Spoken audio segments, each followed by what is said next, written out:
Hey guys, Michelle here. Welcome back to my channel. So for today's video, I came up with this Lazy Girls Smoky Eye. Now I know you're like, what the hell is a Lazy Girls Smoky Eye? So basically, if you have any last minute plans or you just really want to make a statement but not take too long, this look is definitely for you. This look is definitely... I wanted to only focus on the eyes for all my lazy girls out there.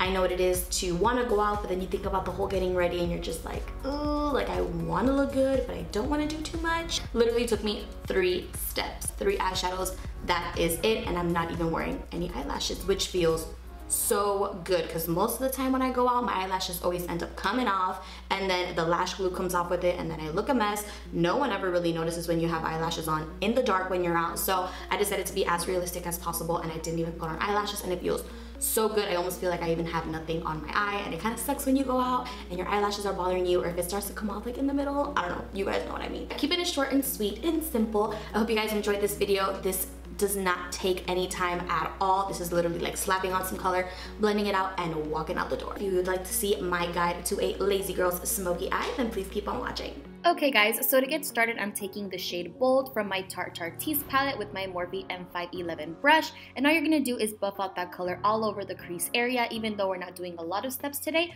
we still want some sort of gradient effect on the eye when applying the other dark shadows.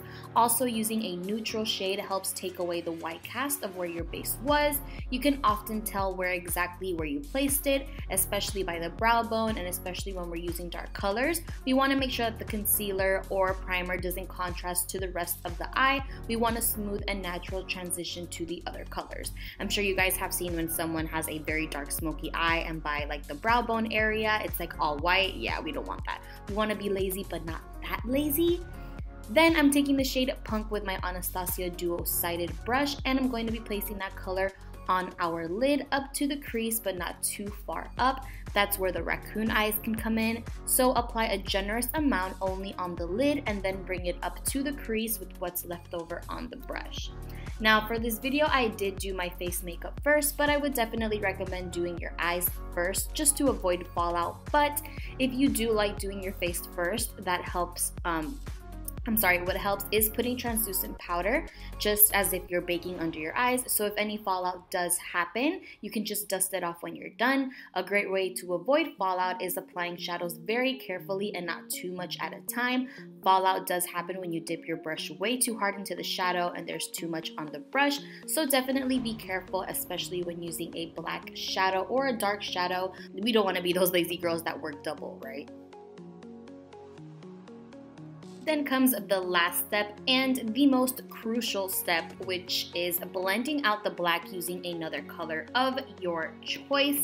Now, like I said before, we want a gradient effect. We don't want to look like we got punched in the eye. So what I'm doing with this shade is blending out the edges of where the black was and working that color up my crease using little circular motions as well as windshield wiper motions as well. And I'm using my Morphe M503 brush. Now, make sure to take your time and work that color in and slowly work your way up out to the crease and also the shape that you'd like. I like to wing out my shadows just a little bit using what's left on my brush after blending. Never smoke out your shadow right after you dipped it right back into your eyeshadow. It'll just add too much and turn it into a mess. Always use what's left on the brush.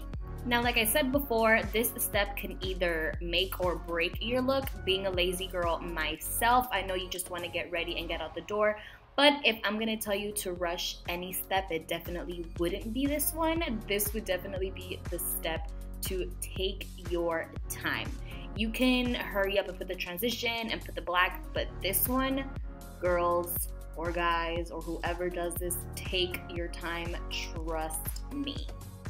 Now, you don't have to do this step as far as adding another color to the crease.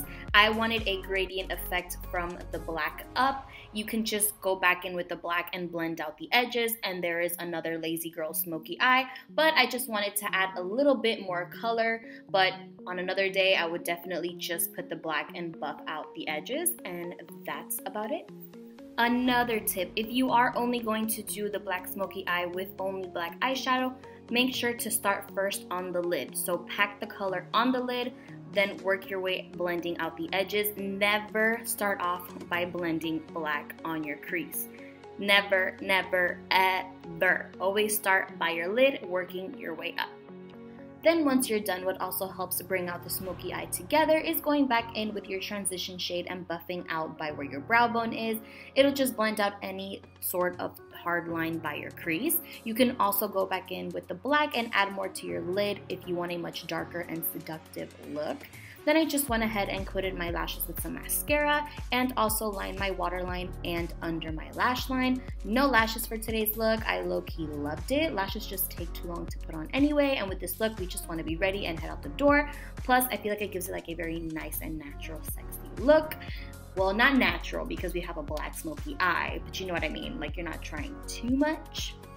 Then I just smoked out my lower lash line with our second color, not the black. I added a little bit of the black towards my tight line at the end, but not all the way down because you also don't want to smoke out your lower lash line too much because that can also give the effect of a big black eye. So go in with your crease shade first, which is the lightest color, and then add some black to very slightly add some darkness. And yeah guys, that's it for today's video, short and sweet. I hope you guys enjoyed my lazy girl's guide to a smoky eye. If you like this video, make sure to give it a big thumbs up and subscribe down below, as well as hit the little bell right next to it. That will notify you every single time that I upload. And yeah, also make sure to follow me on all of my social medias. If you do recreate any of my looks, feel free to tag me. You guys do not understand how happy it makes me to see you guys recreate my looks. And if you would like to see me recreate any other look or someone else's look or something like it or something for the holidays or for the fall, anything you guys want, feel free to leave it on the comment section down below. And yeah, I created my own end slate, like the outro, so like when this video ends, you're gonna see it. I worked really hard on it and it came out so good, and I just honestly wanted to use it right away. And I was thinking about the look that I did a couple days ago, and I'm like, you know what? I can do a quick tutorial on my lazy girl's guide to a smoky eye, and I could put in my new end slate. So I said, why not? Came down here and filmed it for you guys. And yeah, so I kind of wanted an excuse to use it. I decided to just come down here and film this quick and easy lazy girl's guide to my smoky eye. And yeah guys, that's about it. I hope you guys enjoy it. I will see you next time, and you're about to see my new end slate, my super cute end slate in 3, 2, 1. Bye.